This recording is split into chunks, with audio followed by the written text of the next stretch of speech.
Minhas boas-vindas ao quadro Língua Afiada no Movimento 140. Hoje, nós vamos reagir ao vídeo de uma garotinha inglesa falando em português brasileiro com sotaque mineirês. Já deixa aqui nos comentários quais características do sotaque mineirês de Minas Gerais que você considera as mais marcantes. Como sempre, esse quadro analisa notícias recentes sob o ponto de vista linguístico, então vamos dar uma olhada na notícia. E a matéria do G1 de Minas Gerais faz aqui a chamada Garotinha inglesa tenta explicar mineirês e viraliza. Abre aspas aqui para fala dela.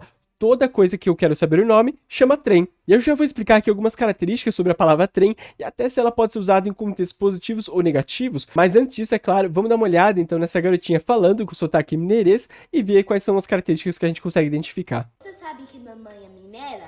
Então fica mais difícil aprender português. Por exemplo, toda coisa que eu quero saber o nome chama trem. Pega esse trem. Outro exemplo. Na Inglaterra, a gente tem vários nomes para comida que tá ruim. Esse tomate tá rotten. Em português, uai, parece que tá bom não. Esse queijo tá moldy. Em português, não.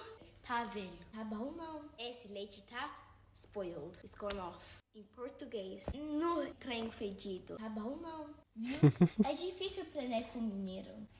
Pode largar. Claro, além do carisma que ela tem, explicando ali as expressões do mineirês e como que pra ela fica difícil, por exemplo, denominar ou dar nome às coisas por causa desse nome genérico que tem no mineirês, né, o trem, chama muita atenção como que ela não só fala português muito bem, aparentemente, mas como ela também aprendeu e associou muitos elementos característicos desse falar típico da zona de Minas Gerais. Uma coisa que eu acho sempre interessante analisar, principalmente quando vemos estrangeiros falando português brasileiro, especificamente, de qualquer região, é como eles pronunciam, como eles executam e realizam um som de R. Esse som de R marca muitas vezes a origem da pessoa, já que ele varia muito de língua para língua e dentro do Brasil mesmo tem uma variação de realização, né, desse R muito grande. Então eu quero mostrar para vocês uma referência de como normalmente é realizado o som do R nas várias zonas de Minas Gerais. E é claro que para isso nós vamos usar nosso quadro interativo aqui fonético para dar uma olhada nesses sons e como eles seriam realizados dentro da zona ali de Minas Gerais. Normalmente esse som pode ser realizado de 3 formas e uma delas vai incluir o famoso R retroflexo, que ficou popularizado como R caipira, né? Como do interior de São Paulo, por exemplo. Vamos dar uma olhada como que ele é executado.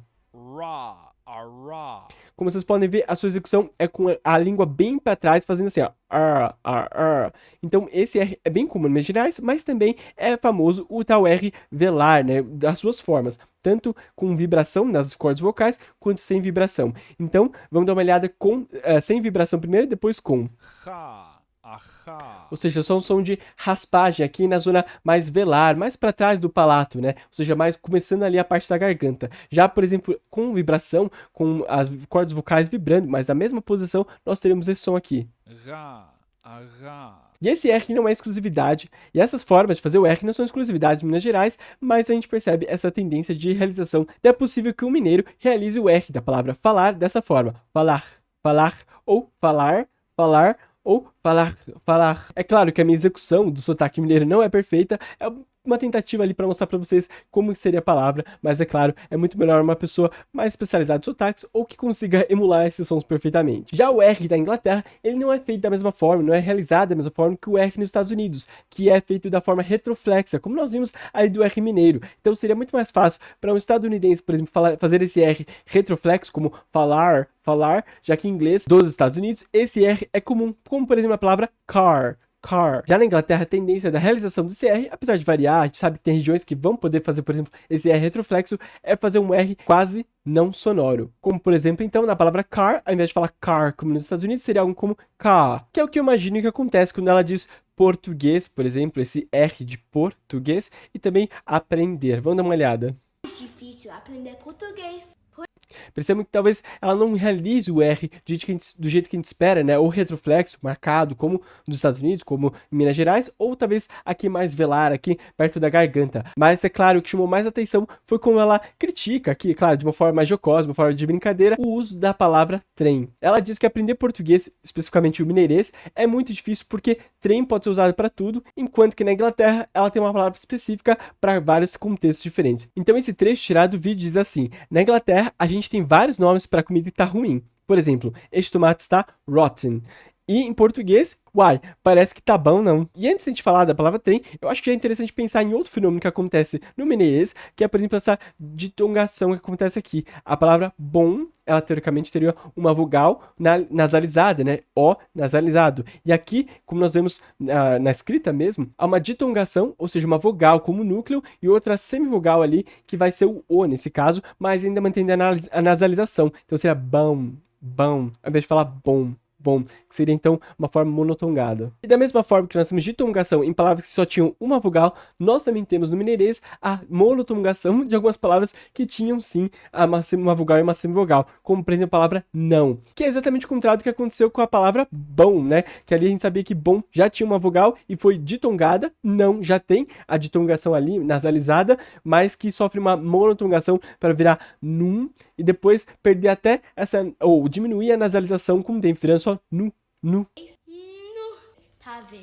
Tá bom não. E é isso que nós vemos a garota inglesa reproduzindo, fazendo então essa forma monotongada, menos nasal, nu, ao invés de falar não. Então vamos falar logo um pouco sobre essa palavra trem, que parece se referir a tudo e também a nada ao mesmo tempo. A investigação da origem de certas palavras e como elas evoluíram, é um pouco difícil de determinar, mas a gente sabe que essa palavra trem tem já pelo menos uns 300 anos de evolução no Brasil. E aqui embaixo eu vou deixar um artigo com referências de todas essas coisas que eu tô falando aqui, principalmente então o percurso que ela pode ter tomado nesses 300 anos. O percurso talvez mais comum, que nós esperamos, nós no Brasil que chamamos aquele meio de transporte de trem, que em Portugal é comboio, é pensar no objeto ou no meio de transporte que conduz alguém para uma viagem, e isso levou então à evolução da palavra trem para significar o comboio, que nós temos em Portugal, ou o famoso trem de ferro. Já uma possível evolução dessa palavra, que é diferente da anterior, que se aproxima do que nós entendemos hoje como o trem mineiro, do mineirês, é a acepção ou sentido inicial de um conjunto de pessoas ou de objetos que acompanham alguém durante uma viagem. Isso pode ter evoluído para a ideia de objetos que acompanham uma pessoa durante essa viagem para um conjunto de pessoas somente, para depois significar qualquer coisa, já que tinha ali relação tanto aos objetos que estavam juntos na viagem, quanto às pessoas. Focando mais nessa segunda acepção, nesse segundo sentido da palavra trem, que pode significar qualquer coisa, a gente percebe que essa palavra pertence a um conjunto que está entre os substantivos e os pronomes, e os substantivos sendo aquela classe de palavras que vai determinar ou vai nomear algo com uma coisa muito mais determinada, estável. São normalmente coisas que têm um sentido mais estável, que não vão variar tanto de acordo com o contexto. Já os pronomes, por exemplo, como a gente pode pensar nos pronomes demonstrativos, esse, aquele, este, por exemplo, que tem o seu sentido variável de acordo com o contexto. Até porque os pronomes têm um negócio que nós chamamos de floricidade, que é a capacidade de fazer referência a coisas que vieram antes no texto, anáforas, ou coisas que vão vir depois no texto, como por exemplo uma catáfora. Então, enquanto os substantivos vão ter uma capacidade maior de nomear ou de fazer referência ou de caracterizar o que nós estamos querendo dizer, os pronomes vão ser muito mais competentes ou menos limitados na hora de fazer referência ao que nós já falamos. Para dar um exemplo rápido, é como se num texto, numa fala, que também é um texto, eu introduzisse a figura de um senhor. E na hora de fazer referência de novo a esse senhor, essa figura que eu introduzi no meu texto inicialmente, eu usasse simplesmente o substantivo homem.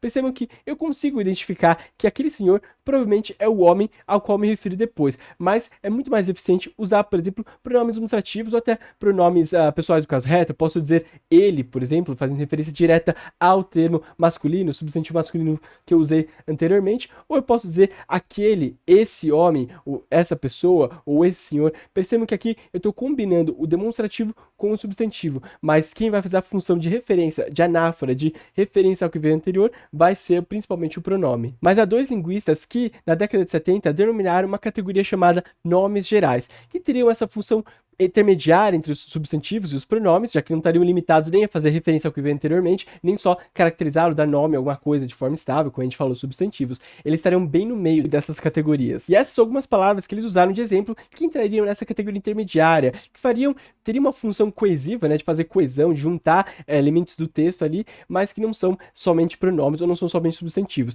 Então, por exemplo, pessoa, pessoas, homem, mulher, coisas humanas, vamos dizer assim, né? Criatura, coisa, objeto, coisa, de novo, aqui stuff seria uma coisa mais próxima de coisa, lugar.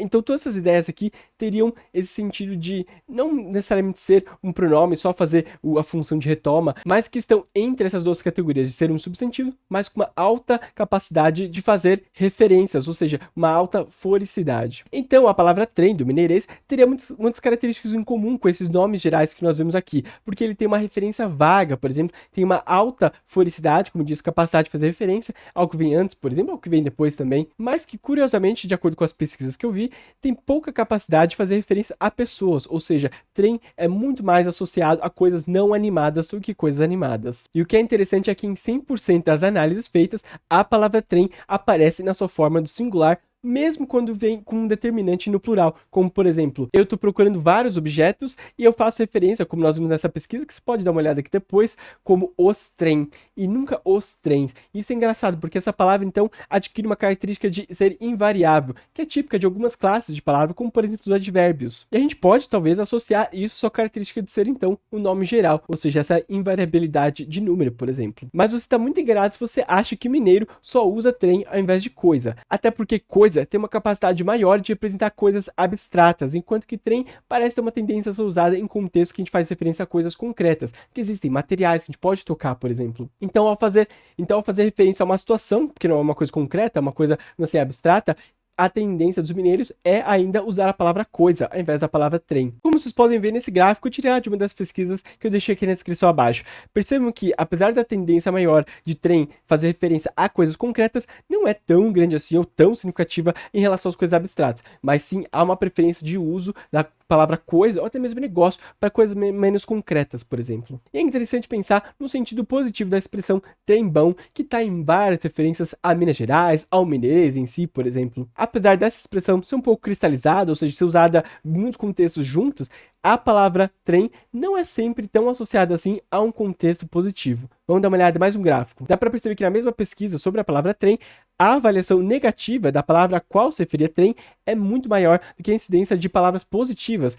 quando o trem fazia referência a esse elemento anterior no texto. O que nos indica que, apesar da expressão trembão, por exemplo, ser uma expressão bem famosa, há uma maior tendência de usar trem para fazer referência a coisas que não são positivas, a coisas negativas, por exemplo. Isso, no caso, vai de acordo com o que nós vemos, por exemplo, com o que a garotinha diz ali, na hora de fazer referência a um trem que não tá bom, não, que no caso era um leite estragado ou um queijo que não estava bom para comer. E é claro, como todo brasileiro, o mineiro também tem várias palavras disponíveis para você, ter vários recursos lexicais para poder falar se uma coisa está estragada, está fedida, ou seja, tem várias palavras que podem ser usadas. A gente sabe que na língua oral informal, por exemplo, é comum que a incidência desse tipo de expressão, por exemplo, de nomes gerais, como o trem, acaba sendo maior, já que a gente não está preocupado, a gente não está revisando o texto e revendo ali se a gente já fez a repetição de algum termo ou não. E o mineirês compõe só mais um pedaço desse mosaico linguístico que nós temos no Brasil, que enriquece tanto a língua portuguesa e que torna ela tão diversa e tão específica e tão especial em cada lugar que se fala português. Mas eu vou ficando por aqui. Muito obrigado por ver este vídeo até o final. Deixa aqui nos comentários se você já sabia sobre